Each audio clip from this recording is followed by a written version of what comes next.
En ese entendido, vamos a entrar a un universo que relativamente tiene en sus particularidades generales, pues cosas que son muy de la norma, pero que en general a veces digamos que uno tiene que diferenciar entre los aspectos puramente legales y el quehacer o la práctica. ¿Por qué?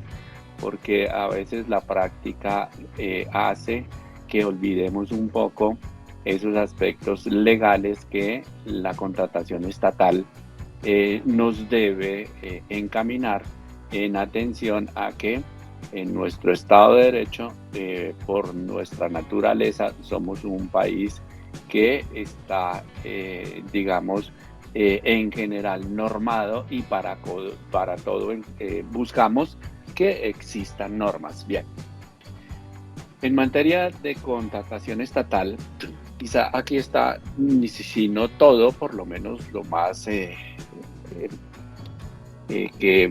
propio de la actividad contractual.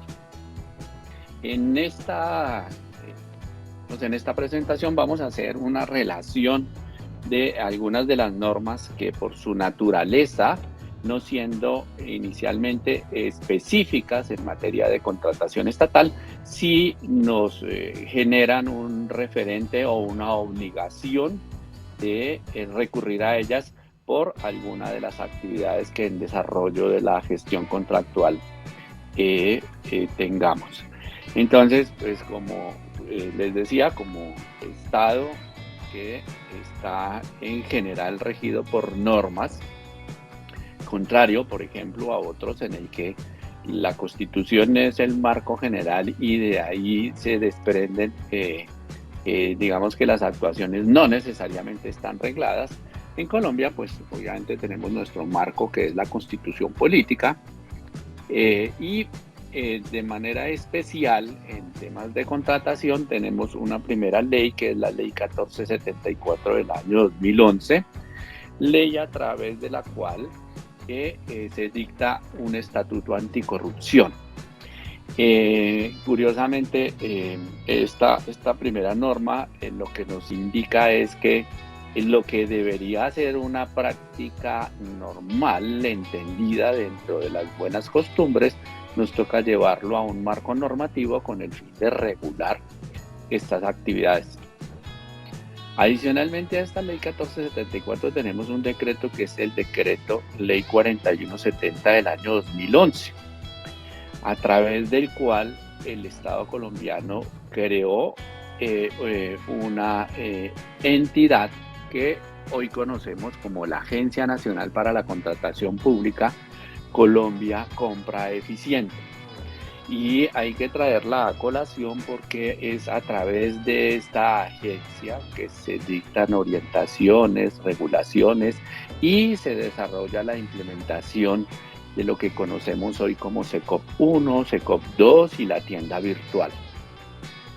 Tenemos adicionalmente el decreto ley 0019 del año 2012, que es un decreto ley antitrámites, así lo conocemos de forma genérica. Otra norma que hay que traer a colación en materia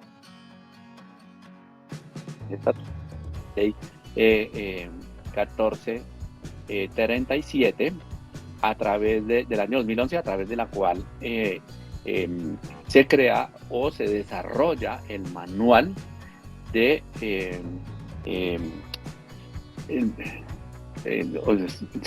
el manual el código de procedimiento administrativo y de lo contencioso administrativo, y obviamente aquí se regulan la actuación del Estado frente a los particulares y también los medios de defensa que tienen los ciudadanos frente a las actuaciones del Estado. Adicionalmente tenemos la ley 1712 del año 2014, ley de la transparencia, que hace o implementa los mecanismos relacionados con toda la actuación pública debe darse a través de medios idóneos y, digamos, esto se relaciona con la implementación, en el caso de la contratación, de las plataformas virtuales SECOM 1, SECOM 2 y la tienda virtual, como les decía.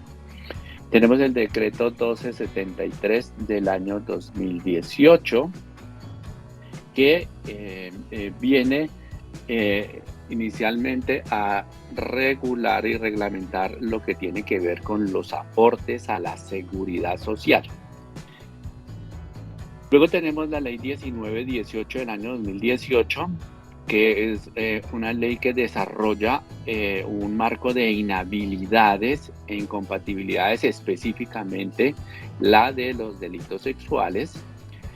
Tenemos el decreto 753 del año 2019, que lo que hace es que esta inhabilidad de los delitos sexuales les genera lo que hoy denominamos el reglamento, el sistema de registro de estas inhabilidades, y lo que implica la consulta por parte de esta inhabilidad para todos aquellos que van a ser nuestros contratistas en el sector central y a través de los fondos de servicios educativos. También tenemos el decreto 1601 del año 2022, que nos habla de la presunción de los ingresos para los contratos diferentes a prestación de servicios profesionales y de apoyo a la gestión. Es decir, con este reglamento sabemos cómo se hace ese cálculo de la presunción de los aportes a la seguridad social, que también es importante en nuestro marco contractual. Y por último, la ley 2195, que también es una ley anticorrupción, es decir, desarrolla y modifica algunos aspectos de la primera ley enunciada, la ley 1474, pero ya actualizada en el año 2022. Eso, digamos, en materia de normas que no son directamente normas específicas sobre contratación estatal, pero que tiene aspectos que van a regular o van a interactuar o a impactar la gestión contractual. Y ya en el marco de la gestión puramente contractual, entonces tenemos nuestro estatuto, ley 80 de 1994, de 93, que es el marco general de la contratación estatal. Y también tenemos la ley 1150 del año 2007, que desarrolló algunos aspectos de esa ley 80 e implementó otros. La ley 1882 del año 2018, que también desarrolló o modificó algunos aspectos de la ley 80. El decreto 1082 del año 2015, que es nuestro decreto reglamentario, es decir, aquí se encuentra el desarrollo de la ley 80-1150.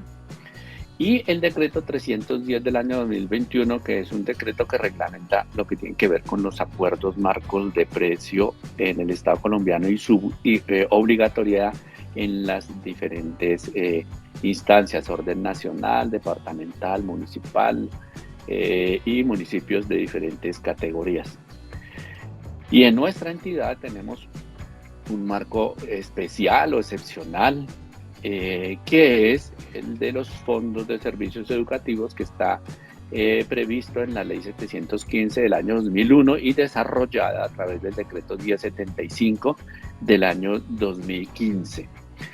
Entonces, ya en una primera mirada, ya uno encuentra que es prolífico el Estado colombiano en materia de normas, en lo que tiene que ver con contratación, bien desde el punto de vista puramente contractual o bien desde el punto de vista de normas que tienen algún impacto o implicación en el desarrollo de nuestra gestión contractual. Bien, asimismo,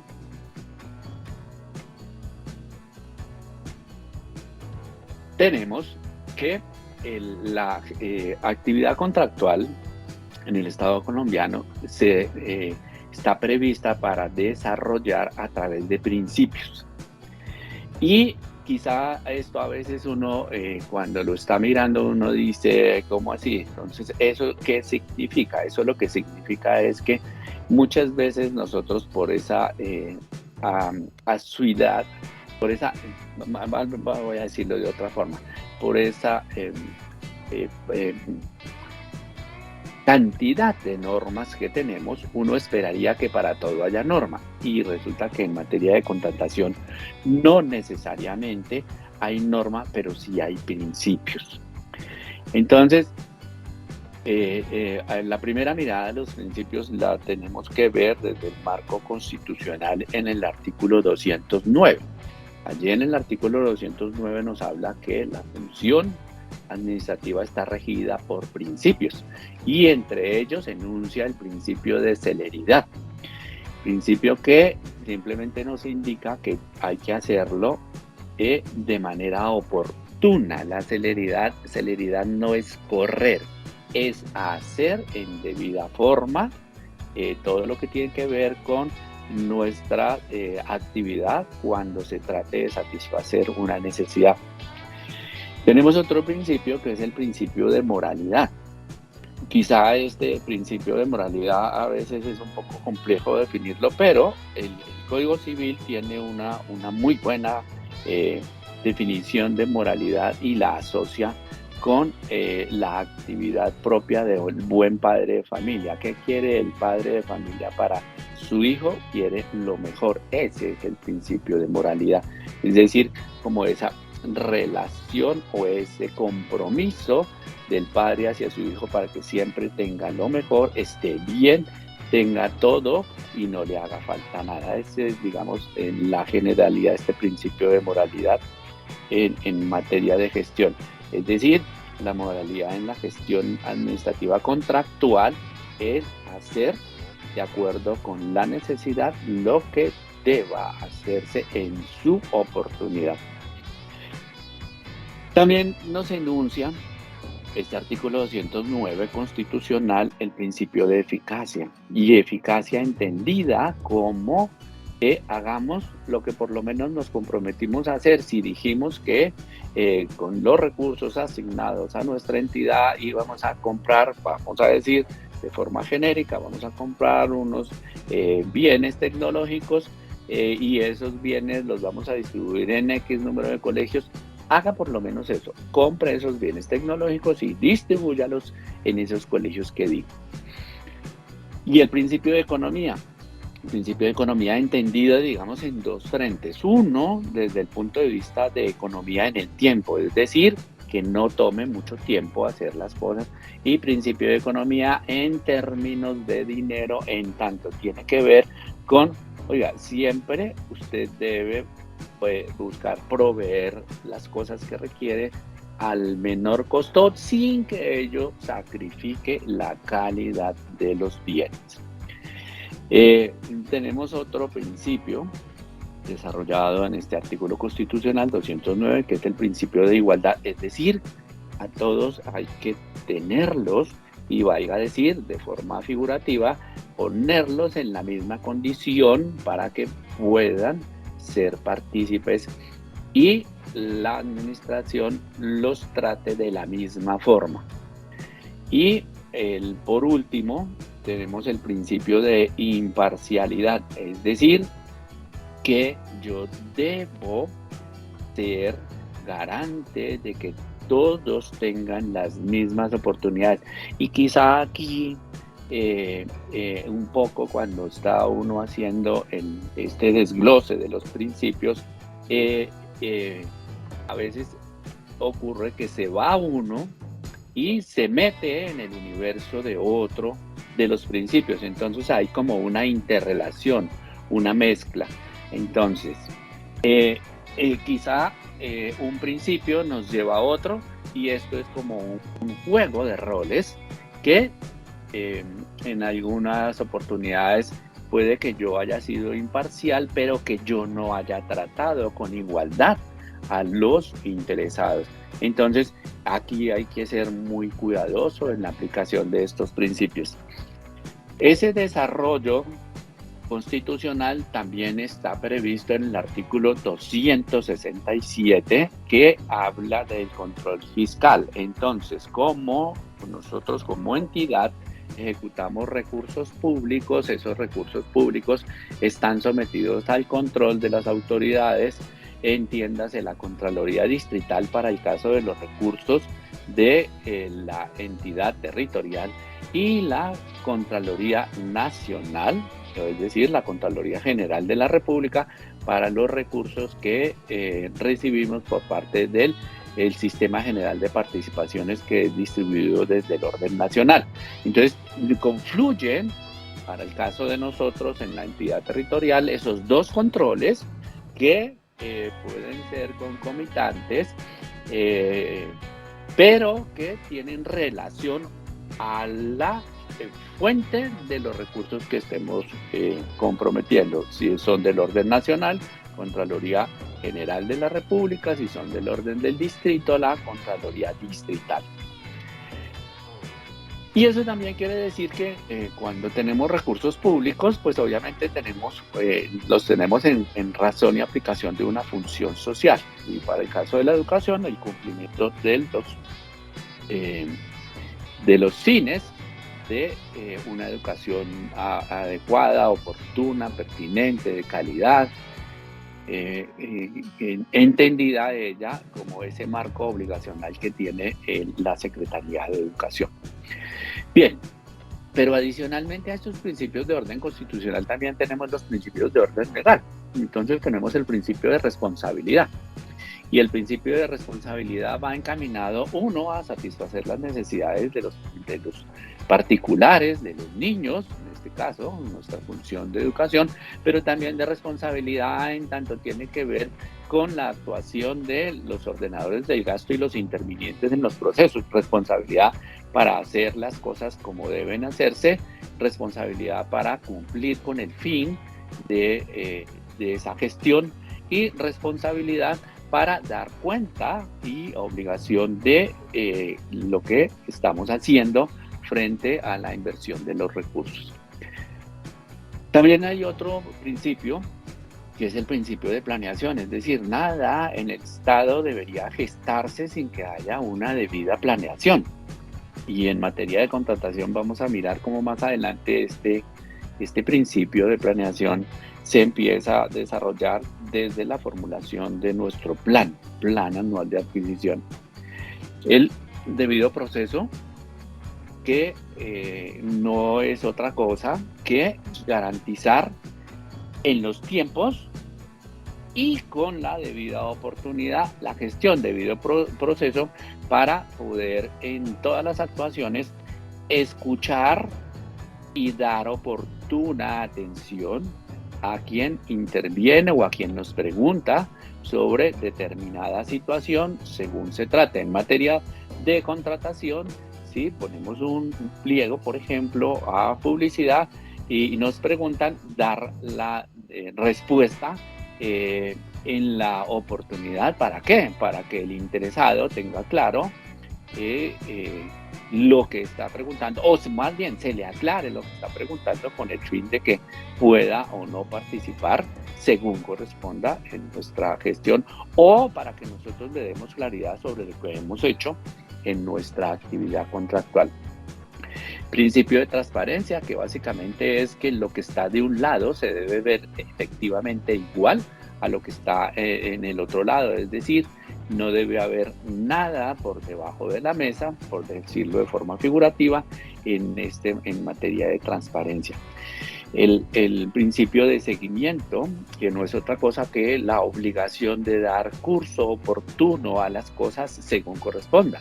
Es decir, si en nuestro principio de seguimiento nos damos cuenta que tenemos una necesidad y esa necesidad la podemos satisfacer a través de una actividad contractual, pues lo que hay que hacer es oportunamente desarrollar la actividad contractual para poder satisfacer la necesidad. No tendría sentido que tengamos una necesidad y la satisfagamos cuando ella ya es inoportuna, impertinente. Y el principio de selección objetiva, que básicamente se encamina a dos fines. Uno es que desarrollemos nuestra actividad contractual a través de la modalidad idónea de selección, y la selección objetiva también entendida como no puede ser razón que le digamos a un partícipe que no puede participar cuando las razones sean con o por razón de la condición del partícipe, es decir, al partícipe le tenemos que dar la oportunidad de que pueda subsanar todo aquello que sea referente al contratista.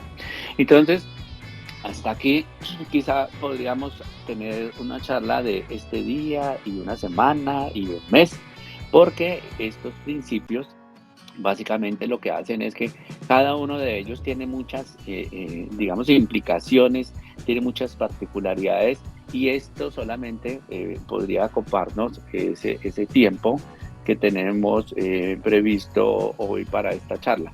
Sin embargo, lo voy a dejar aquí en este punto, entendido esto como que, y como les decía inicialmente, la gestión contractual se rige es a través de estos elementos y que no siempre, no habiendo norma, no significa que no debemos dar aplicación a ellos.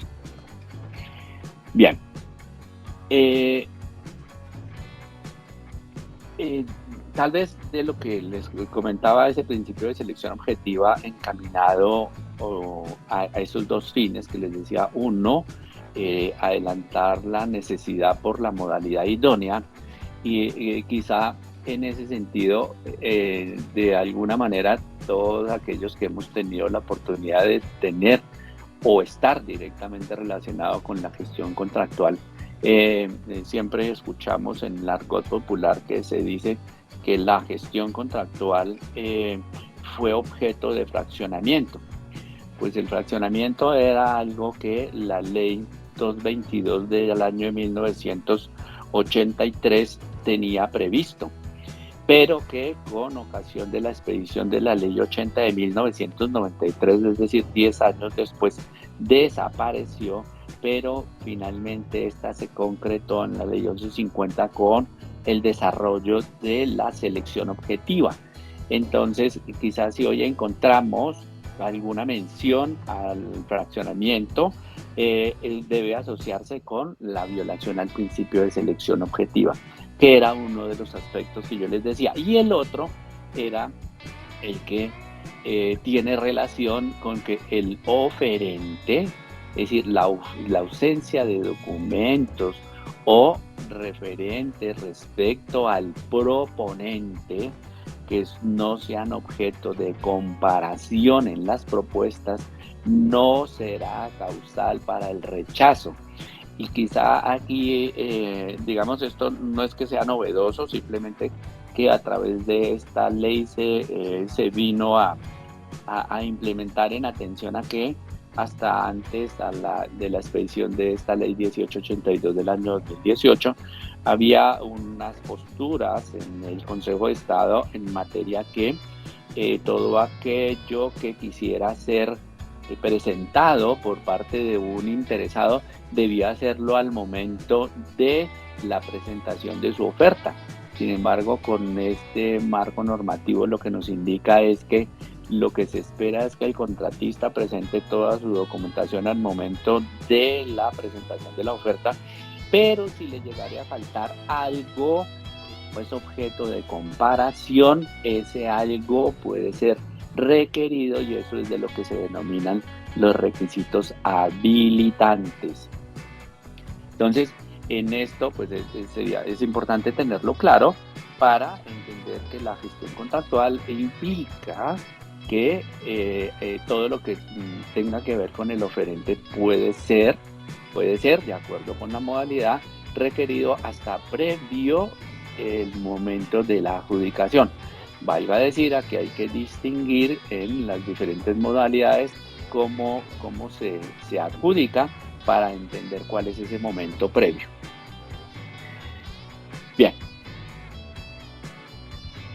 En la gestión contractual, puramente dicha, en la práctica tenemos un elemento sustancial para determinar la modalidad de selección. Ya quizá vamos a ser más específicos mirando el tema de la modalidad de selección, pero por ahora vamos a mirar uno de los requisitos para ir a esas modalidades. Y uno de los requisitos para acceder a una modalidad de selección es la cuantía, es decir, qué tanto presupuesto vamos a disponer para atender la necesidad que se pretende satisfacer. En ese orden de ideas, nuestras cuantías se denominan mínima, menor y mayor cuantía. La mínima cuantía es todo aquello que no supera el 10% de la menor cuantía. La menor cuantía, digamos, tiene unas distinciones y va a estar fijada en el numeral segundo del artículo segundo de la ley 1150 y va a depender de los presupuestos de las entidades.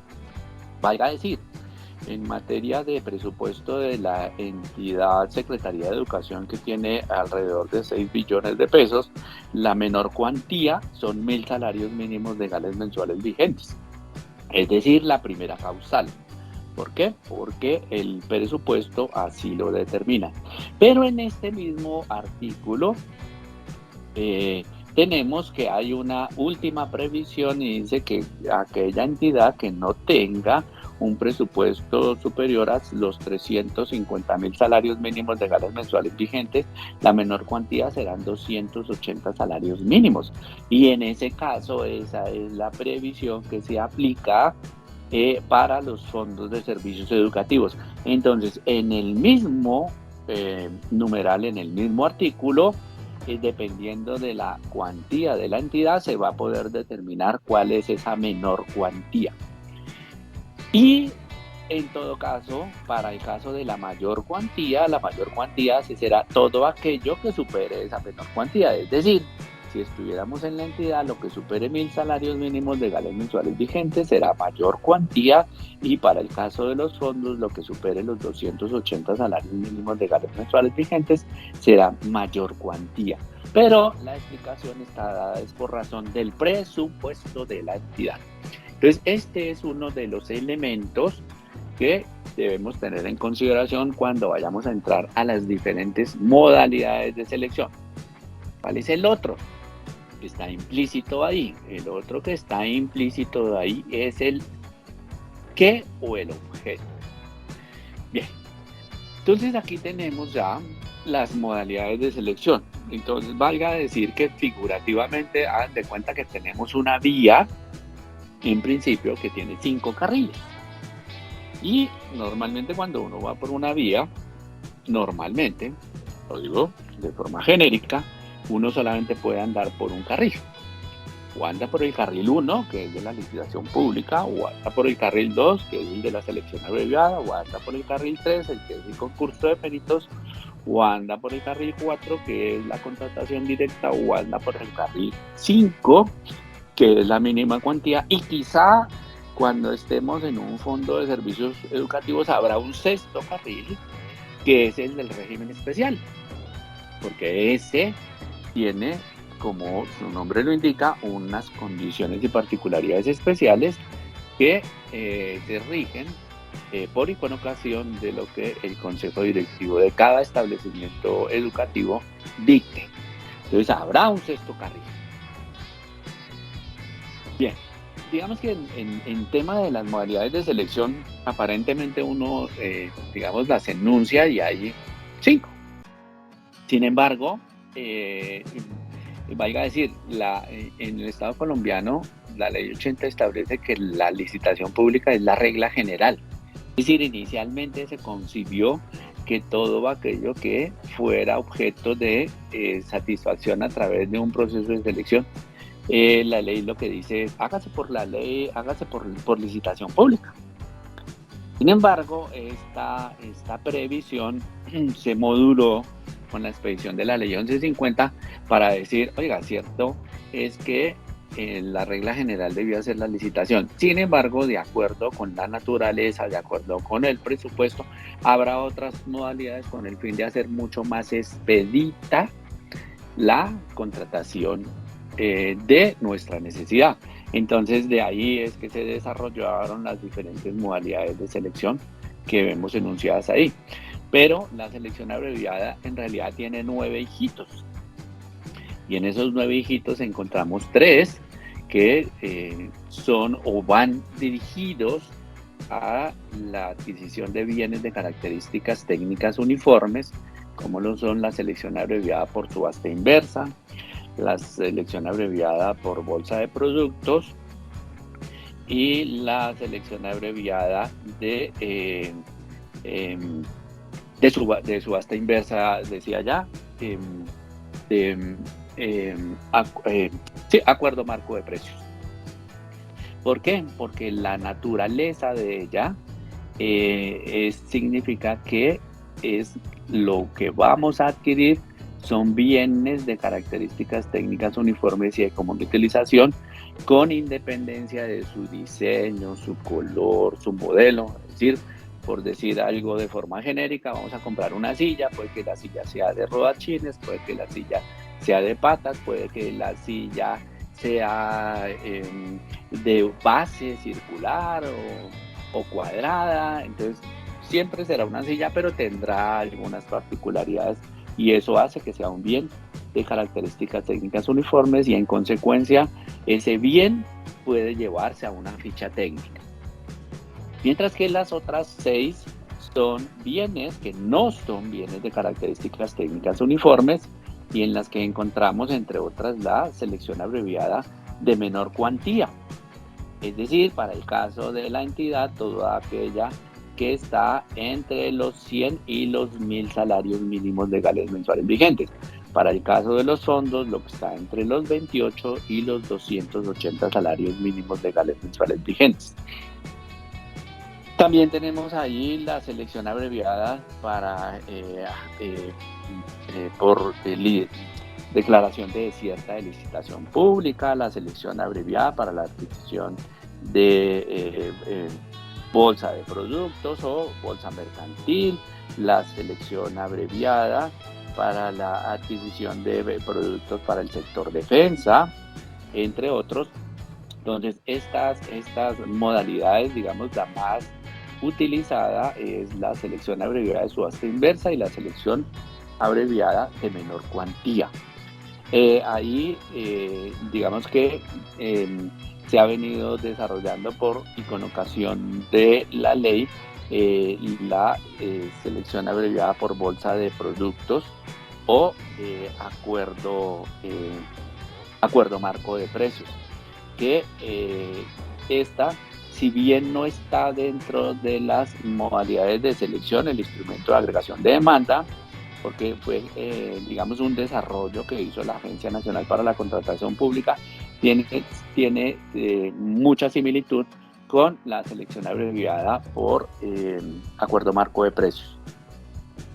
Bien, tenemos el concurso de méritos que básicamente ahí, digamos, en ella se encuentra dos opciones, con precalificación y sin precalificación, y la contratación directa que tiene 9 causales. Quizá la más conocida en el ámbito general es la contratación para la prestación de servicios profesionales y de apoyo a la gestión que desarrollamos desde el sector central y también que realizan los fondos de servicios educativos cuando se trata de la contratación del contador para efectos de hacerle seguimiento presupuestal, contable y financiero a los recursos asignados al fondo. Pues otra que utilizamos también es la de arrendamiento, que son, digamos, de las causales que son propias y que efectivamente por esa naturaleza prevista ahí, porque son taxativas, es decir, específicas, no es algo que se parezca, sino debe ser efectivamente la causal la que debe aplicarse cuando se trate de desarrollar esta modalidad de selección de contratación directa. Y la mínima cuantía que, digamos, tiene como dos variantes, una la mínima cuantía propiamente dicha y la otra la mínima cuantía a través de grandes superficies.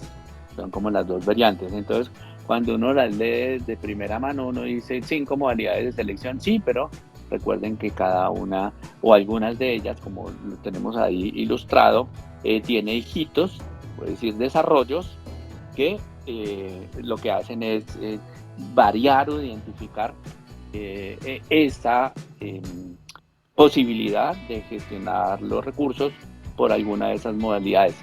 Entonces, decíamos que la cuantía y el objeto son dos elementos que van a determinar cuál va a ser la modalidad. Es decir, si yo lo que quiero es un bien de características técnicas uniformes y adicionalmente a que es un bien de características técnicas uniformes, lo voy a comprar por menos de 1.000 salarios mínimos, pues será la modalidad de selección idónea, la selección abreviada por subasta inversa. Claro, siempre que no haya acuerdo marco de precios, siempre que no haya instrumento de agregación de demanda que haya adquirido eso, si no me tocaría ir obligatoriamente por ese acuerdo marco de precios o instrumento de agregación de demanda, porque esa es una de las condiciones para poder llegar a estas modalidades o a estas variantes de las modalidades. Y eso en atención a un principio de economía y razonabilidad, y es que Colombia compra si llegare a desarrollar o alguno de estos procesos, instrumento de agregación de demanda o acuerdo marco de precios, lo que le está diciendo a las entidades, usted tiene la obligación de entrar por aquí, verificar primero, si no lo hay, entonces sí vaya y contrátelo a través de la modalidad idónea que le corresponde, y si no, hágalo por aquí. ¿Para qué? Para facilitarle a las entidades que puedan acceder a una necesidad sin que tengan que desarrollar todo el proceso contractual, entiéndase como la fase de planeación o precontractual, la fase de adjudicación, la fase de contrato y la fase postcontractual. Entonces, en esta solamente subyace, perdón, el tema relacionado con la etapa contractual y la postcontractual. Bien, quizá aquí simplemente de forma genérica, pues lo que debemos tener claro es que existen esta forma de contratar y que ella va a estar determinada en principio por la cuantía, pero también por el objeto.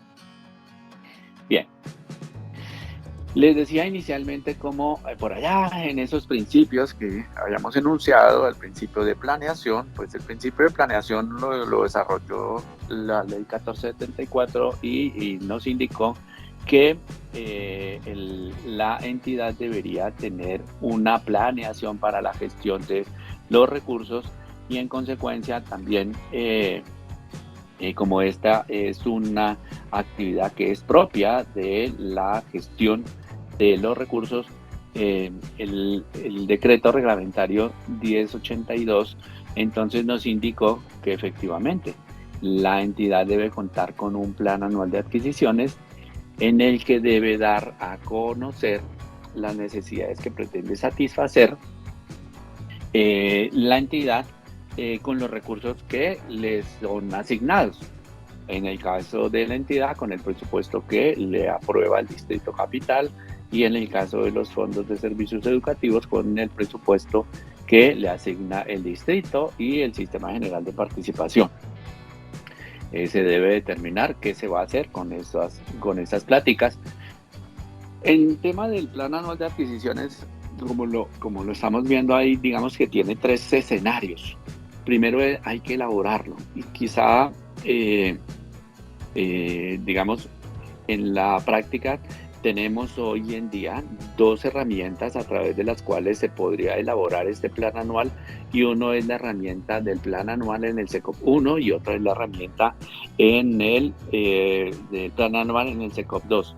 Digamos que las dos son muy parecidas, pero tienen diferencias sustanciales. ¿Y entonces por qué? Porque las necesidades no cambian.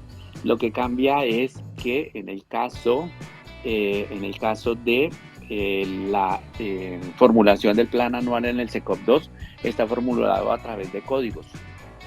Entonces, valga decir, allá si yo voy a indicar que mi necesidad la voy a satisfacer a través de la mínima cuantía, entonces allá no digo mínima cuantía, sino le digo MC01. Y entonces eso traduce, ese código traduce que eso es mínima cuantía. Si yo le voy a decir que voy a hacer mi contratación en el mes de mayo, entonces allá aparece un 5. Y entonces 5 es mayo. Bueno, asociado de 1 a 12 de los meses, digamos en gran discusión, ¿sí? Pero está codificada. Entonces esta es la gran diferencia entre la elaboración de nuestro plan anual en la herramienta SECOP 1 y SECOP 2.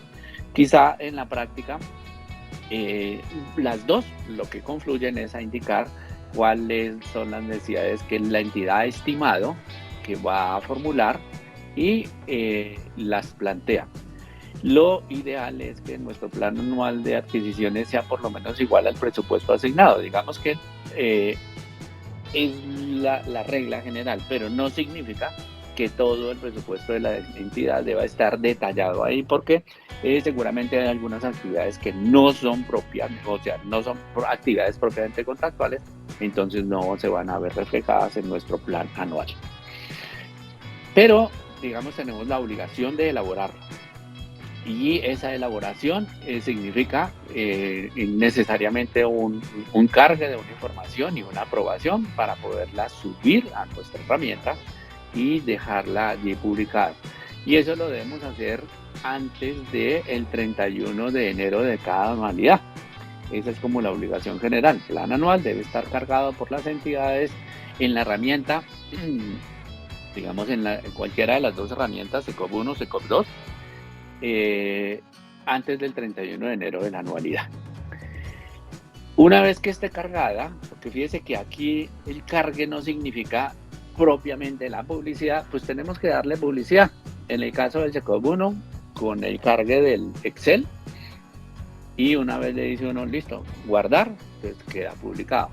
En el caso del SECOP 2, tenemos que cargar, guardar y después decirle publicar. ¿Y cuándo le decimos publicar?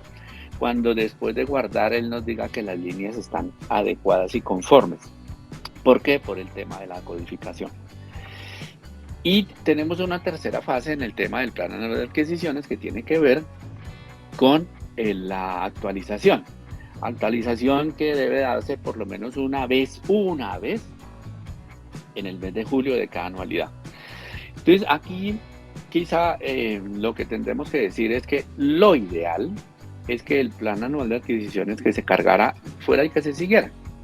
Sin embargo, sabemos que en la práctica del plan anual, y de hecho, por eso se llama plan anual de adquisiciones, está sometido a ajustes. Y ajustes que van a tener que ver con las diferentes variaciones por o con ocasión de las necesidades que la entidad pretenda satisfacer.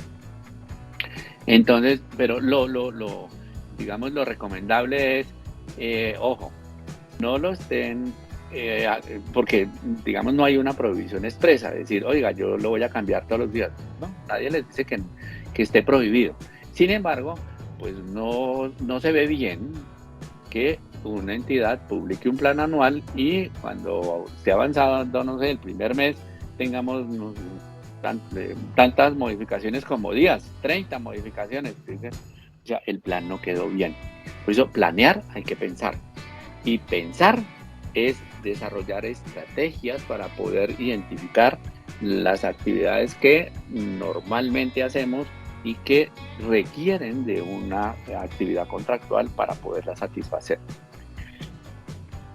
Bien, esto en materia del plan anual. Entonces, fíjese que ya tenemos uno, que nuestro marco general contractual implica normatividad que puede ser general o puede ser específica en el caso de los fondos, que hay una primera obligación y es la obligación de publicar nuestras necesidades en nuestro denominado plan anual de adquisiciones, que es puede ser objeto de actualización y que hay que cumplir con la publicidad del mismo, porque nuestra gestión va a ir amarrada a esto que hayamos dicho. Es decir, no podemos tener un contrato que no esté asociado a nuestro plan anual de adquisición. Bien, en el caso de la gestión contractual, digamos que, y ahorita lo menciono porque en este momento tenemos estamos a puertas más bien a un proceso electoral, y eso implica la implementación de lo que se denomina ley de garantías. Y la ley de garantías, digamos, tiene dos previsiones, una cuando se trata de las elecciones presidenciales y otras cuando se trata de las elecciones de autoridades locales, en este caso gobernadores, diputados, alcaldes, concejales y juntas administradoras local. Y una va encaminada a que prohíbe dentro de los 4 meses anteriores a la celebración de dicha actividad o dicha jornada de votación, y es que no se puede hacer contratación directa. Mientras que la que en este momento está fungiendo es la de autoridades locales, es decir, la del artículo 38, que dentro de los 4 meses anteriores no podemos desarrollar convenios y contratos interadministrativos. Y en esa medida, entonces se restringe esa actividad dentro de los 4 meses. Quizá hay algo particular en la presente anualidad, y es que, como ustedes recuerdan, a través de acto legislativo, en el caso de las elecciones de Bogotá, se estableció la segunda vuelta. Y la segunda vuelta se desarrollará en el caso de que ninguno de los partícipes alcanza por lo menos el 40% de una votación válida.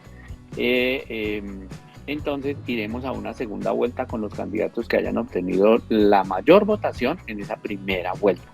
Entonces vamos a tener que puede darse que haya una segunda vuelta, y en consecuencia nos vamos a extender en esta prohibición o esta restricción a la contratación de contratos interadministrativos por lo menos 3 semanas más. Dice que la segunda vuelta se desarrollará dentro de las 3 semanas siguientes a la primera vuelta. Eso querría decir que estaríamos más o menos, todavía no se ha fijado la fecha, pero eso sería a partir de la tercera semana, es decir, entre la segunda y la tercera semana del mes de noviembre. Hasta allá se extendería esa ley de garantías, en el caso de que no haya elección en primera vuelta. Bien, lo traigo a colación, ¿por qué? Porque fíjese que acá una cosa es restringir una modalidad en pleno, que es la contratación directa, una de las variantes, como la veíamos allá, que tenía 9 hijitos, y otra es una específica, que es la de la celebración de contratos interadministrativos, es decir, que entre entidades oficiales, no importa si es el orden nacional, departamental, municipal, no se pueden desarrollar ni contratos ni convenios interadministrativos. Y valga decir, cuando uno va a la letra específica, ya se refiere a la celebración de convenios.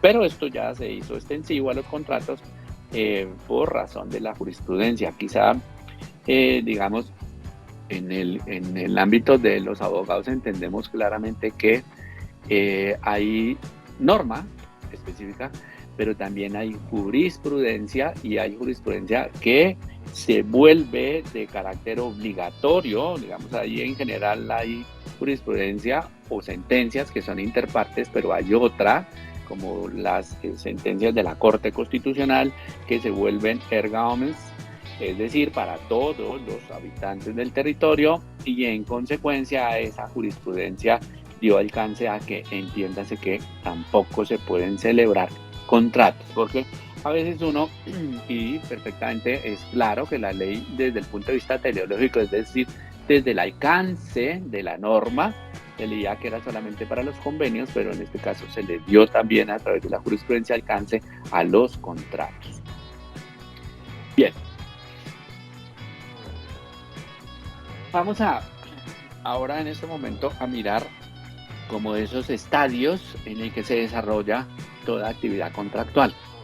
Y toda actividad contractual, con independencia que la estemos haciendo en el sector central o el sector descentralizado, es decir, desde los fondos de servicios educativos, debe tener esta etapa precontractual. Y la etapa precontractual no es otra cosa que esas cosas previas que hacemos antes de salir a través de nuestra herramienta SECOP 1, SECOP 2, según se trate, a la publicidad de una necesidad para que los interesados puedan satisfacerla. Y en esta actividad contractual, entonces, se hace presente otro de los principios, y es el principio de publicidad. Y ese principio de publicidad, para el caso de la actividad contractual, nos indica que la actividad contractual debe darse a través del portal único de contratación SECOP. Y entonces quizá esto viene a cerrar un poco el tema de ese régimen especial de los fondos de servicios educativos cuando en algún momento antes de las previsiones de la ley 80 se podía también publicar a través de la cartelera. Esto ya rompe, dice, y le da un ámbito único y nos envía al el portal único de contratación que desarrolló ese decreto ley que les mencionaba ya, el 4170, desde el año 2011, creó la Agencia Nacional, y esta agencia lo que hizo fue desarrollar, pero no desarrolló algo que se le hubiera ocurrido, sino que ya venía previsto en la ley 1150 y dijo que habría un portal único de contratación que se llamaba SECOP, Sistema Estatal de Contratación Pública. Y ese sistema pues lo implementó Colombia Compra, y en consecuencia la publicidad de nuestras necesidades la tenemos que hacer ahí. Entonces dice que esa es una primera fase de la etapa precontractual, donde debemos, en caso de que haya etapa precontractual, y lo digo en caso de que haya, siempre la debe haber, digamos, en el SECOP. Lo que ocurre es que, y aquí quizás está un poco la diferencia, hay unos procesos que tienen una etapa previa, proyectos, pero en general, digamos que hay la etapa contractual, aunque tiene esas dos fases pre y contractual propiamente dicha, para el caso de esa contratación específica de los fondos de servicios educativos, no existe esa etapa previa o de proyectos, sino que se publica definitivamente, pero a través de nuestra herramienta SECOP 2. Bien, en esa primera fase precontractual que nos está indicando que debemos hacer la publicidad a través de esos portales, entiéndase el SECOP 1, el SECOP 2, que están hoy vigentes, y la tienda virtual del Estado colombiano. Puede ser que mañana desarrollen, no sé, un SECOP 3 o algo, alguna plataforma, que digamos que todo está encaminado a que en general la actividad contractual se despliegue a través de un medio electrónico, es decir, ya no va a ser físico, sino a través de ese medio electrónico y interactuando en vivo y en directo, es decir, transaccional, es lo que, digamos, la ley va buscando. Y eso es una llamada a que la actividad contractual pues se va a hacer prácticamente en tiempo real y a través de este medio que, digamos, el que está desarrollado, SECOP 2, o el que se pueda desarrollar cualquier otra plataforma que se implemente. Bien, dentro de las obligaciones de la actividad contractual previa, 2 es la del estudio del mercado. Y entonces ahí uno se queda pensando y uno dice, ¿qué es lo del estudio del mercado? Y el estudio del mercado básicamente tiene dos connotaciones. Uno, identifique quién le puede satisfacer su bien, obra o necesidad. 2, identifique cuál es el costo de su necesidad en el mercado. Entonces, para poder saber quiénes son nuestros posibles, digamos, oferentes, digamos, anteriormente uno recurría a su directorio.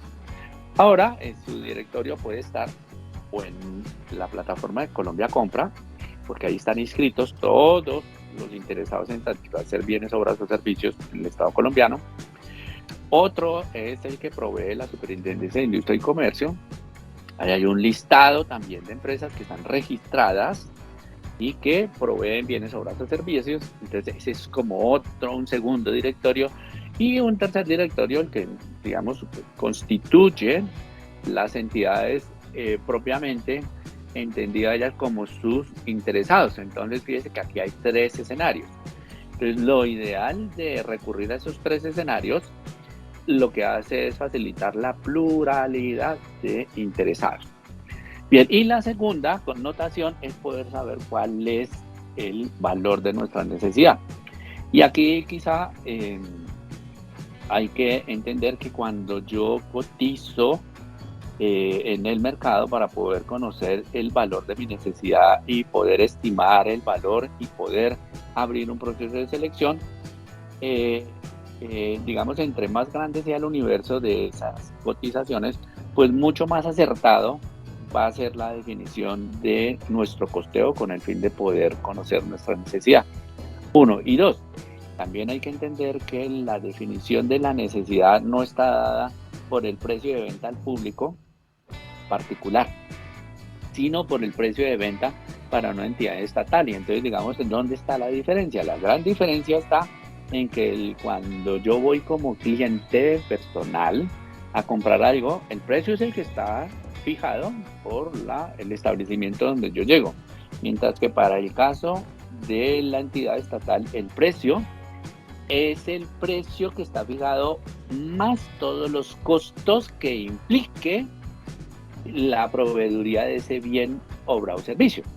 ¿Y eso qué significa? Eso significa que para nosotros establecer la necesidad tenemos que indicarle al particular que nuestro costeo va a implicar, para el caso de los fondos, la adopción de impuestos, como por ejemplo el impuesto del ICA, el impuesto de la rete fuente, la estimación de los costos de las primas si vamos a establecer garantías. Todo eso hace parte del costo de nuestra necesidad. Entonces no es solamente el valor intrínseco del bien, obra o servicio a adquirir, sino todo aquello que esté asociado a la adquisición de ese bien, obra o servicio. Entonces ese mercado hay que mirarlo en esas dos ópticas, y de hecho, digamos, los que me conocen, para el caso de los fondos de servicios educativos, saben que siempre les he indicado que el costo no es solamente el precio de venta ya, sino es indicándole, oiga, pero recuerde, señor interesado en presentar cotización, que aquí tenemos estos impuestos con el que valga decir, se graba esa actividad de tal manera que usted los tenga en cuenta para poder vender el bien, obra o servicio. Por eso es que, y como lo decía, en agosto al costo no se podía ir, y entonces la pregunta es ¿por qué? Porque allá hay unos precios, pero cuando yo voy a pagar, seguramente yo no puedo pagar el precio de venta en el almacén, sino que tengo que pagar el precio de venta descontado de los impuestos, tasas y contribuciones según correspondan, y pues obviamente eso quiere decir que la transacción no se puede hacer en una caja normal, sino en una caja para entidades públicas o para grandes contribuyentes o para contribuyentes especiales. Bien, pero básicamente la connotación del estudio del mercado va en esas dos direcciones. Bien, adicionalmente a eso, a identificar ese mercado, pues también tenemos que saber qué es lo que queremos. Y cuando decimos qué es lo que queremos es identifique su necesidad. Es decir, póngale la caracterización a ese bien, obra o servicio. Y la caracterización va al el detalle de nuestro bien, obra o servicio. Y eso es lo que hace que nosotros podamos salir al mercado y decir, mire, necesito esto. Yo no tengo que traer, y aquí hay que tener cuidado, no debo traer las características de un bien específico del mercado. Yo tengo que mirar la generalidad de los bienes, obras y servicios ofrecidos en el mercado para identificar cuál es mi necesidad, qué es lo que yo requiero y en consecuencia usted establecerla. Y lo digo en el sentido de que, por ejemplo, vamos a decir que estuviéramos en la necesidad de adquirir un televisor, pero yo particularmente soy de los que me gusta la marca Sony, por ejemplo. Entonces cuando uno dice, ay, yo quiero el televisor Sony, dice, ah, perfecto. Pregunta, ¿usted puede comprar un televisor y que diga, yo quiero el Sony? La respuesta es no. Tiene que establecer unos parámetros de suerte que cualquiera otro de los productos del mercado llene esa condición, así no se llame Sony. Porque lo que estoy comprando son características, definición, es decir, el qué. Y aquí es importante. Y el qué se aplica a todo. Bien, obra, no importa de cuál naturaleza es nuestra necesidad. Entonces son aspectos que hay que tener en consideración para poder determinar que efectivamente podemos salir al mercado a comprar.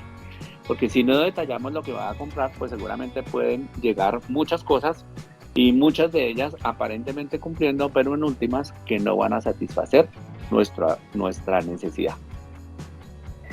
Toda necesidad, es decir, todo eso que hemos hecho previo del análisis del mercado, del análisis de nuestra o la identificación de nuestra necesidad, se va a vaciar en un formatico, en un documento, en un marco que se denomina estudio previo.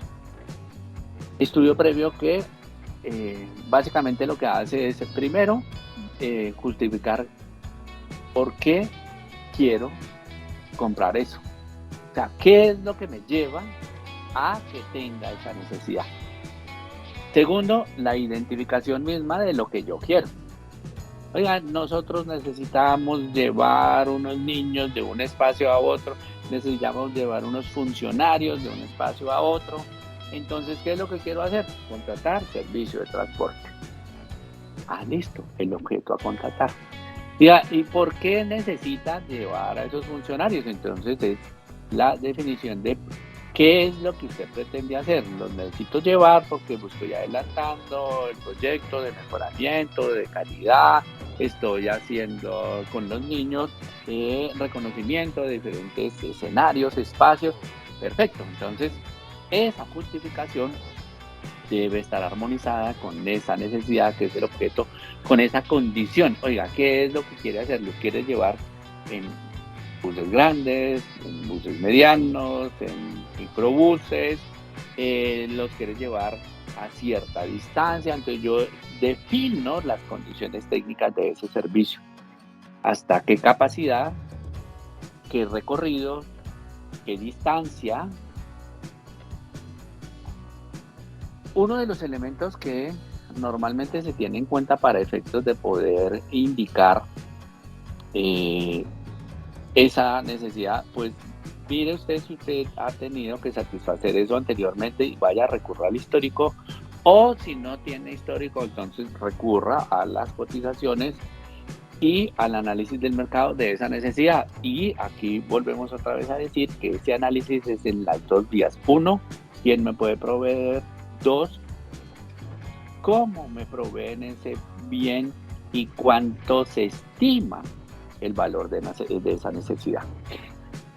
Bien, de eso, pues obviamente que surge el presupuesto oficial que tengamos, es decir, el valor estimado del contrato.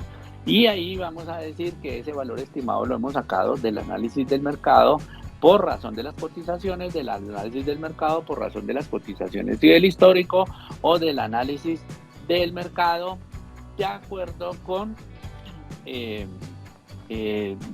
digamos, la base de datos del CIREM, de la Superintendencia de Industria y Comercio, que me permitió estimar una u otras características para poder determinar el costo de ese bien.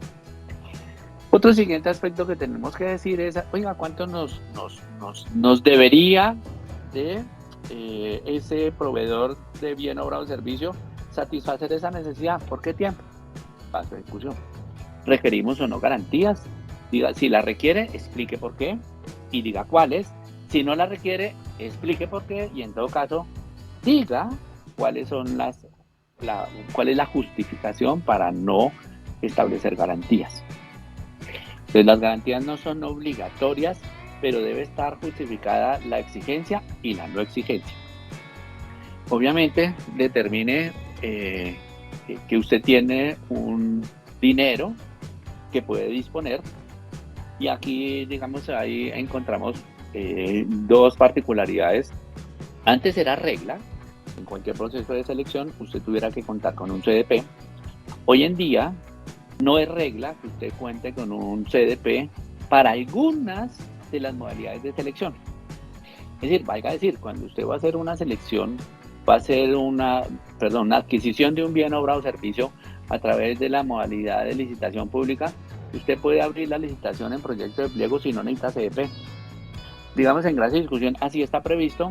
Digamos que puede tener alguna razonabilidad, no vamos a discutir cuál será la razonabilidad, pero lo ideal es que siempre contemos. Valga decir, en el caso de los fondos de servicios educativos, esto no es posible. Siempre que haya una necesidad debe contarse con un CDP. Y entonces la pregunta es ¿por qué? Por la naturaleza de las cuentas. Mientras que el fondo es una cuenta contable que necesita provisión, en el caso del presupuesto es de asignación. Cuando le dicen a la entidad, usted ya tiene, entonces la entidad ya sabe que cuenta con eso. Entonces puede o no tener un CDP de acuerdo con la modalidad. Cosa curiosa, en la mínima cuantía, por ejemplo, no es posible abrir un proceso de mínima sin CDP. Entonces la pregunta es ¿por qué? Porque no hay una etapa previa, hay una etapa única. De suerte que si usted abre una necesidad por mínima cuantía, debe contar con un CDP, es decir, un certificado de disponibilidad presupuestal.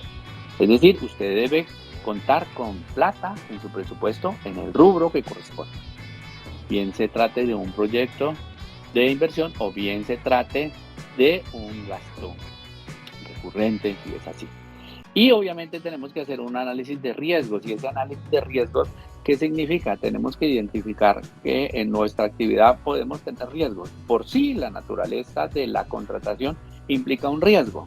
Pero adicionalmente, aquí lo que analizamos es los riesgos en desarrollo de esos procesos contractuales, en desarrollo del contrato mismo, riesgos que se derivan por o con ocasión de la actividad, por o con ocasión de las cosas que están alrededor del desarrollo de nuestra necesidad o cualquier otro factor. Entonces debemos hacer un análisis de riesgos y de este análisis de riesgos, entre otras cosas, se puede determinar que hay algunos que puedo solventar con garantías y en consecuencia dejan de ser un riesgo. ¿Por qué? Porque los puedo solventar con una garantía. Siendo un riesgo, lo puedo satisfacer. Y aquí quizá hay que hacer una claridad. Todo aquello que esté dentro del análisis de riesgos no es que signifique que yo lo pueda solventar con una garantía. Si lo puedo solventar con una garantía, quiere decir que siendo un riesgo ya no debe estar ahí. Para que lo tengan claro. Bien. En general, los riesgos que podemos solventar con garantías, vuelvo, insisto, que es decir, ya no están en nuestra matriz cuando ese riesgo que yo estoy evidenciando lo puedo solventar a través de una garantía. Y cuando digo lo puedo solventar es que lo puedo cubrir, lo puedo amparar a través de una garantía. Entiéndase el cumplimiento, entiéndase la calidad de los bienes, entiéndase el pago de salarios y prestaciones sociales, entiéndase la responsabilidad contractual.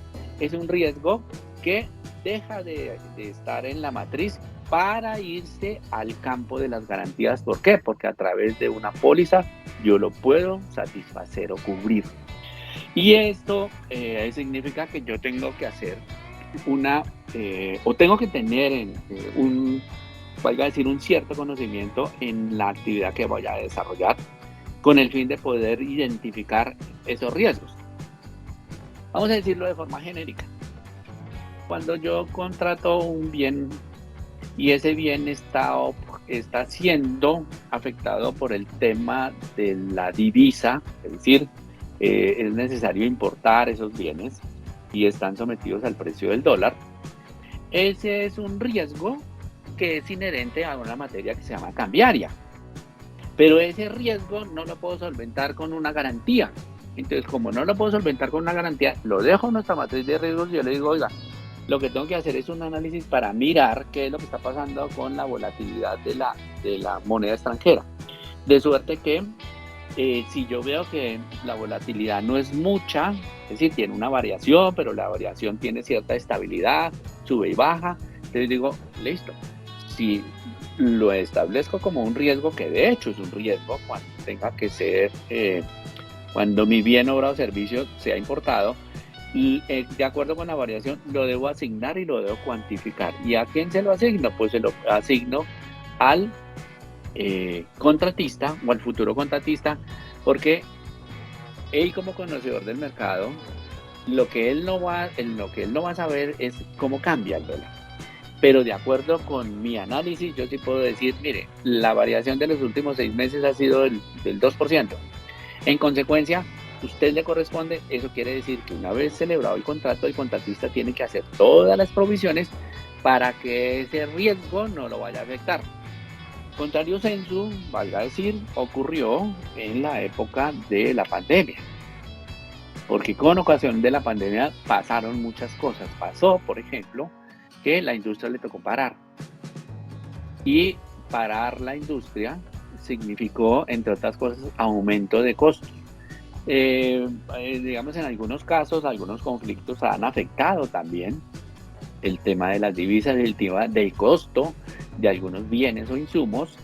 Y, por ejemplo, en el caso de la construcción, los materiales como el hierro se encarecieron mucho y eso dio lugar a que esos contratos que teníamos celebrado en esa época tuvieran variaciones que, si no se estimó bien los riesgos, seguramente irían a implicar un ajuste o un reconocimiento por parte de la entidad frente a esa actividad. Y aquí es importantísimo cuando uno analiza los riesgos y las coberturas, porque eventualmente esto es lo que da lugar a que se hable de una cosa que se llama el desequilibrio económico. Y de una u otra manera, ese desequilibrio no está asociado propiamente a los riesgos de calidad, por ejemplo, calidad de los bienes, cumplimiento, pago de salario y responsabilidad, pero sí a lo que el contratista esperaba percibir. ¿Por qué? Con ocasión del mercado. Entonces, por eso es importante, y fíjese que aquí es donde cobra relevancia ese análisis del mercado. Si yo hago un buen análisis del mercado para satisfacer mis necesidades, seguramente voy a tener un contratista que no va a tener ese riesgo, valga decir, solamente que ya va a depender de qué tan juicioso él es en su actividad, porque vamos a decir, un contrato que se celebra hoy y está eventualmente puede ser sujeto a riesgo cambiario porque se necesita importar, pero el contratista no hace las gestiones.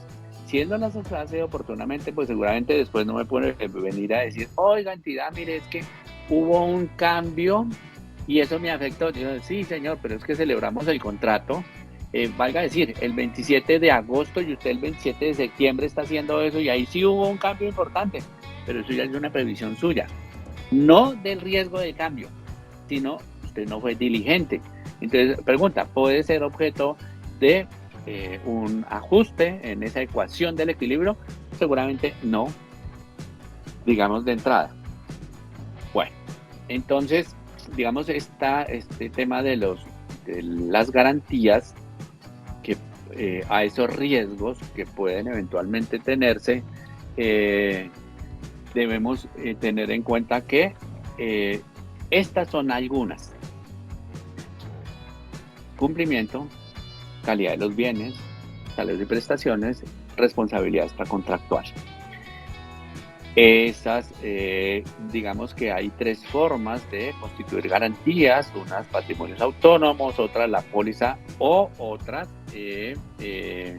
créditos que puede otorgar la banca. Digamos, la más común es la que conocemos como póliza y no la garantía bancaria. Bien. Ya digamos, en materia de la estructuración de la necesidad, entonces uno lo que hace es que dentro de esa fase previa monta una invitación o convocatoria. Y en esa invitación o convocatoria uno lo primero que hace es relacionar como unos requisitos habilitantes que son esos elementos que van a identificar las condiciones que debe cumplir jurídicamente nuestro posible contratista, las que debe cumplir nuestro posible contratista financieramente, que es otro de los aspectos, otro de los requisitos habilitantes. Otra es la condición técnica y digamos acá vamos a mirarla desde el punto de vista de los requisitos de experiencia que deba cumplir ese interesado. Es decir, los requisitos habilitantes son todas aquellas condiciones que debe satisfacer nuestro interesado. Segundo elemento que debemos considerar en nuestra invitación o convocatoria es cómo le voy a pagar y cuáles son los impuestos y tasas de contribuciones que nuestra necesidad va a imponer. Un tercer elemento que debemos indicar en nuestra invitación o convocatoria es cómo voy a seleccionar al oferente, qué le voy a mirar en la oferta. Y entonces, digamos que en la oferta tenemos como, valga decir, tres grupos grandes de condicionamiento. Uno de ellas es el precio.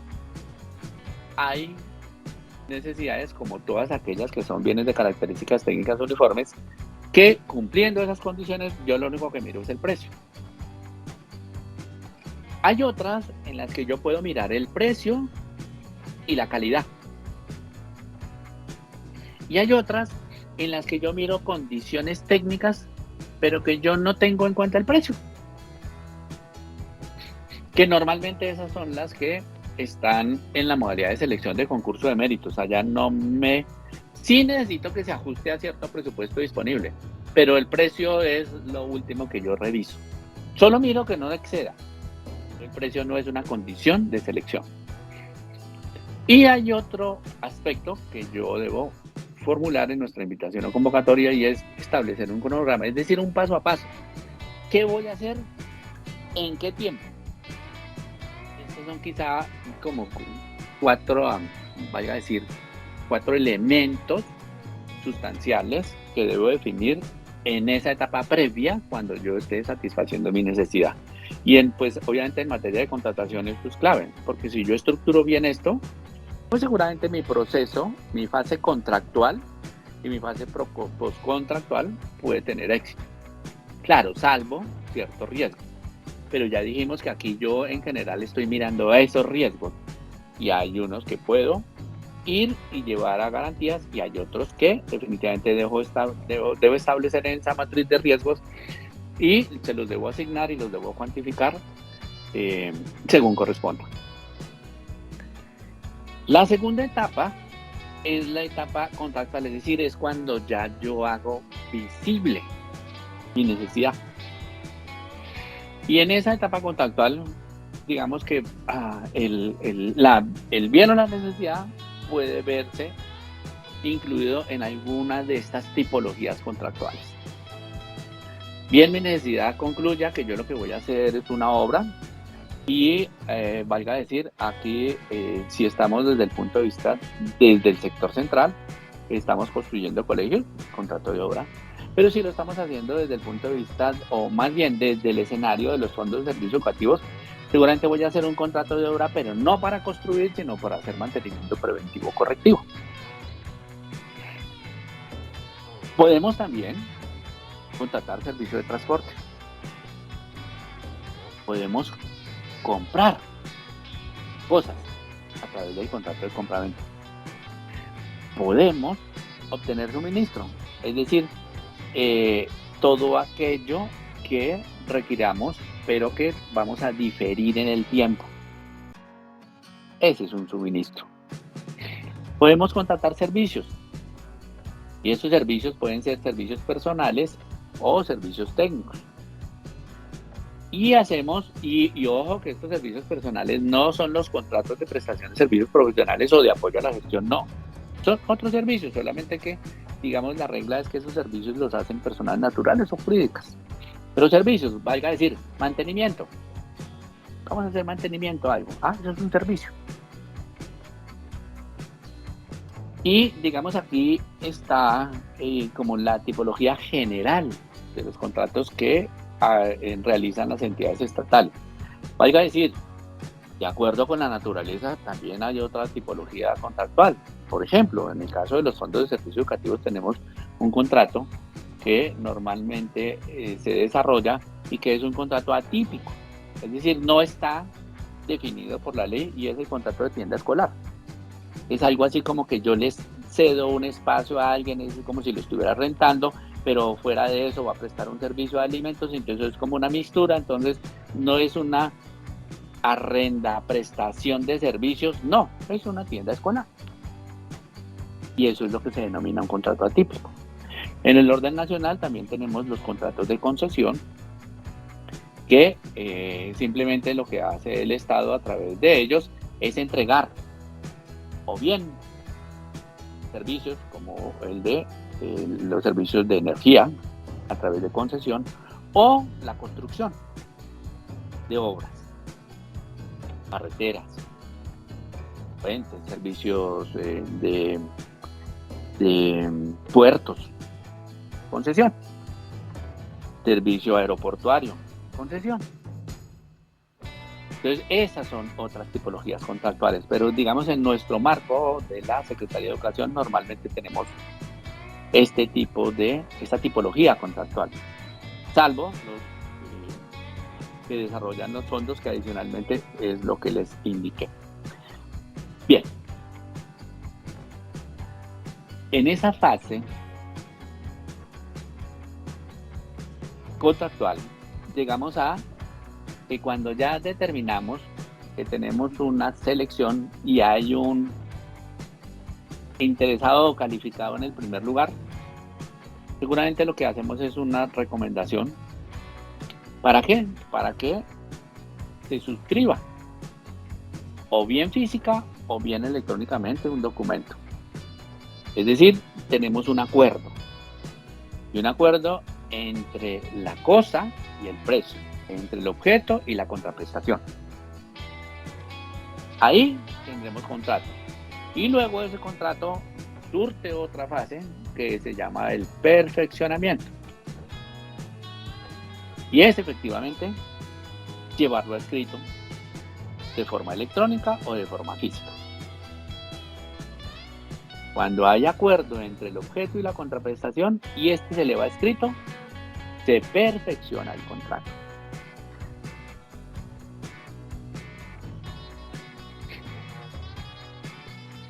Una vez ocurrido el perfeccionamiento del contrato, entonces, digamos, hay un interreno previo a la etapa de la ejecución. Y entonces, una vez firmado el contrato, la administración, ¿qué hace? La administración debe proceder a la expedición de un un CRP, Certificado de Registro Presupuestal. ¿Para qué? Para comprometer la plata.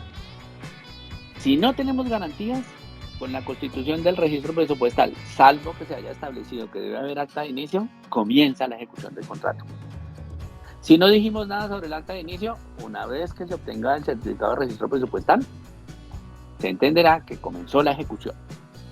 Y empieza la actividad de un personaje que normalmente llamamos supervisor cuando es de la entidad o interventor cuando es un externo. Pero en todos estos casos tenemos que es necesaria la aprobación de garantías porque la necesidad así lo estableció. Y en consecuencia, solo hasta que las garantías son presentadas y aprobadas se puede dar inicio a la ejecución. Digamos que legalmente, el contrato no requiere acta de inicio, no requiere acta de terminación. Legalmente, de liquidación. Pero puede que convencionalmente la entidad haya establecido que para efectos de la formalización de los contratos debe haber acta de inicio y en consecuencia del acta de inicio, si no tenemos garantía, se debe dar después de la expedición del registro presupuestal o se debe dar después de la aprobación de las garantías. Y el acta de terminación, como les decía, no es obligatoria, pero si la entidad la establece, entonces el acta de terminación será cuando se cumpla el objeto o cuando se termine el plazo. Y aquí vamos a decir que en el caso de la ejecución de un contrato puede estar sometida a condición o plazo. Plazo, una fecha cierta, un tiempo cierto. Condición, que ocurra algo, que pase algo. Condición, este contrato se celebrará por 7 meses y o en todo caso, sin superar el 31 de diciembre de la presente anualidad.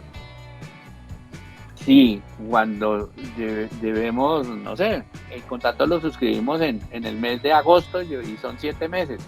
Seguramente la ejecución irá hasta enero. Pero dice, condición, o hasta el 31 de diciembre, lo que primero ocurra, pues cuando llegue el 31 de diciembre, si no hacemos nada, se acabó el contrato. Se cumplió la ejecución del contrato.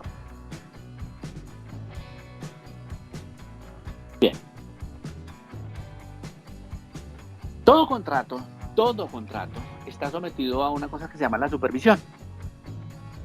Y la supervisión no es otra cosa, y la definió la ley 1474, como un seguimiento. Pero en el caso de la supervisión, y la supervisión es ejercida por un funcionario de la entidad, o podría ser ejercida por un contratista siempre que tenga esa obligación específica definida en su contrato, tiene un componente técnico, un componente administrativo, un componente financiero, un componente contable, un componente jurídico. Y eso significa que en el caso, por ejemplo, de los servicios educativos, cuando el rector asigne la supervisión en cabeza de algo, pues lo primero que tiene que hacer ese supervisor, oiga, mira, jurídicamente ese contrato ya nació a la vida, perfeccionado, legalizado, firmado. Ah, perfecto. ¿Ya se expidió el CDP, el CRP? Sí, perfecto, aquí están. Oiga, ya hicimos el acta de inicio porque así está previsto. Sí, aquí está el acta de inicio. Listo, la suscribo yo como supervisor del contrato. Jurídicamente, el contrato ya le fueron aprobadas las garantías y estaban, sí, están aprobadas las garantías. Entonces, debe haber un documento que indique que fueron aprobadas, revisadas y aprobadas las garantías.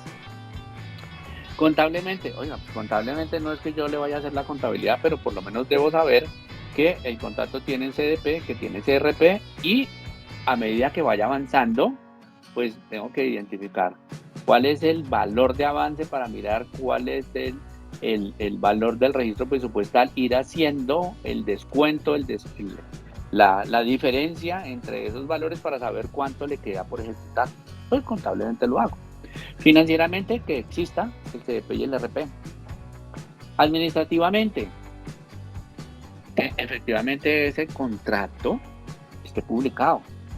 Entonces, fíjese que a veces la labor de supervisión como que pasa desapercibida, pero es importantísima porque le da, valga decir, el viso de seguimiento a todos estos elementos de legalidad y validez del contrato. Y en lo técnico, que el contratista esté haciendo lo que corresponde, o bien desarrollando la actividad, o bien entregando el bien en las condiciones que fueron establecidas, o bien prestando el servicio. Entonces, ¿en qué quedó? Y eso hace parte de la supervisión. Entonces, esa es, digamos, la función de la supervisión. Se distingue de la interventoría porque la interventoría es eminentemente técnica y normalmente es prestada por un tercero, porque es alguien que tiene un conocimiento específico y la naturaleza del contrato determina que haya que tener esa visión técnica específica.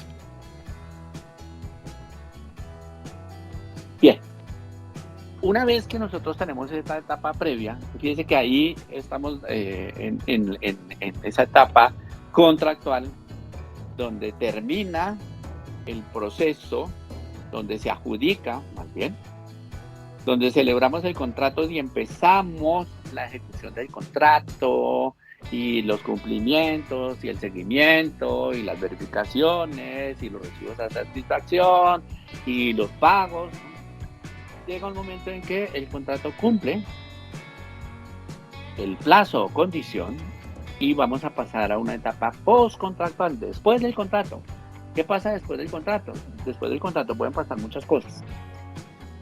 Después del contrato puede haber pagos finales.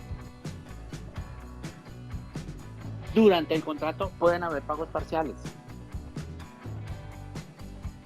Y si se trata de pagos parciales o pagos finales, yo lo que tengo que garantizar como supervisión es que haya un cumplimiento del objeto contratual. Parcialmente, totalmente. Que para cada pago debe haber una factura o documento equivalente. Es decir, el contratista debe decir, miren, la entidad me debe o aquí está mi factura.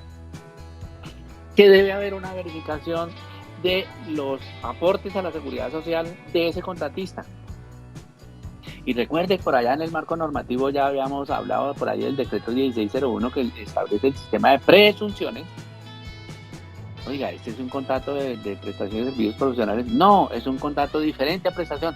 Ah, bueno, entonces vamos a verificar cómo es que se aplica la presunción de aportes a la seguridad social de este contratista. En general, la regla es que la verificación del pago de aportes se hace sobre la base del 40%, pero para la prestación de servicios profesionales y de apoyo a la gestión es 40% del valor a pagar, no del valor del contrato, del valor a pagar. Mientras que para los contratos diferentes a prestación de servicios es de la presunción de su ganancia.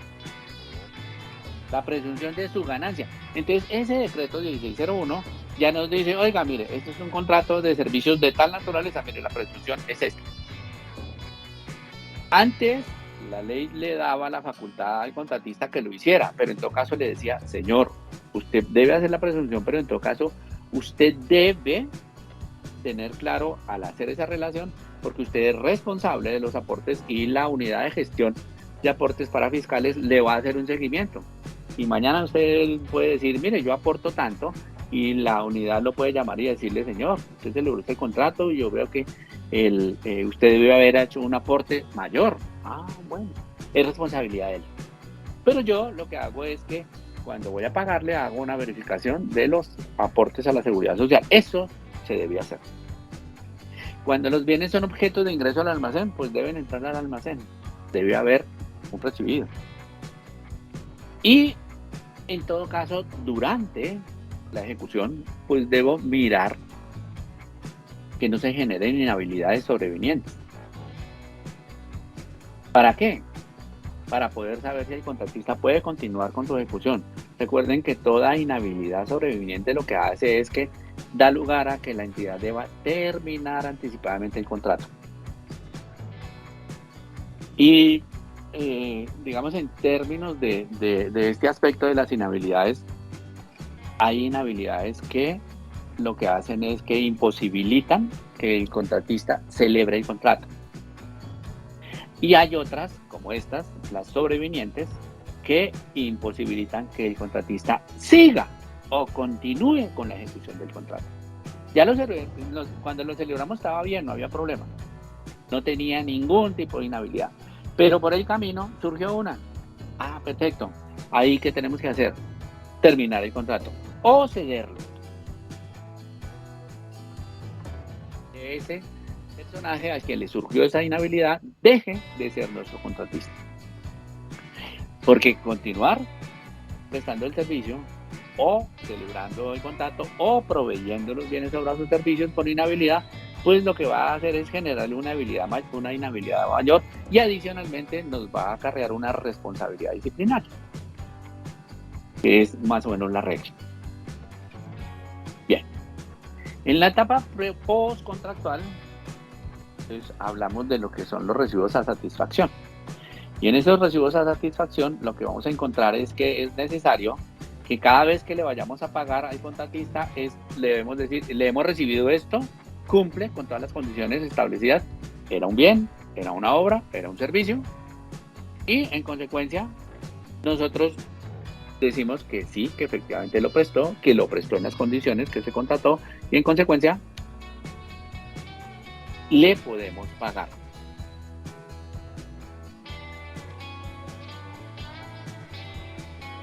Y quizá aquí vamos a mirar un poco el tema de las inhabilidades de forma general.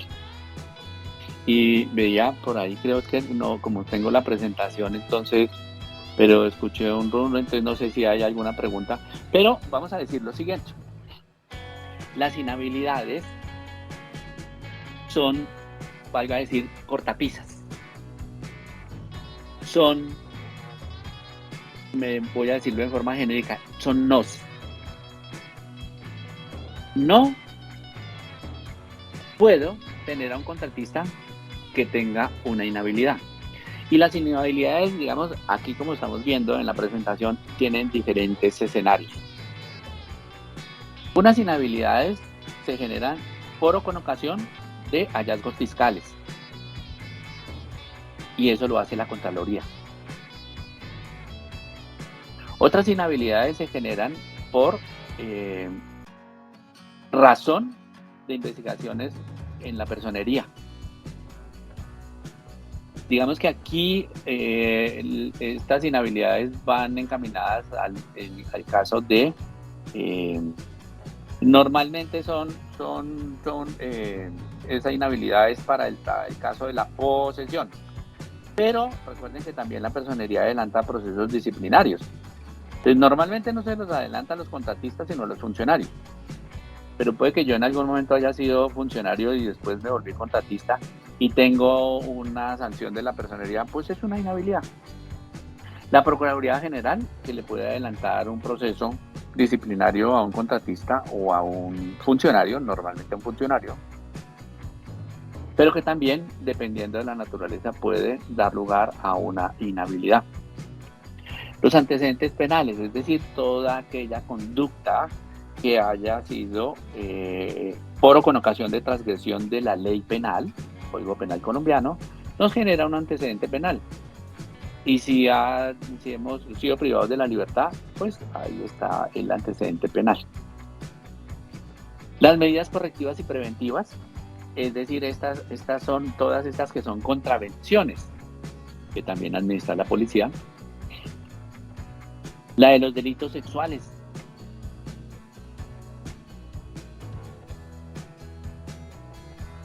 Eh, y la de obligaciones de alimentos.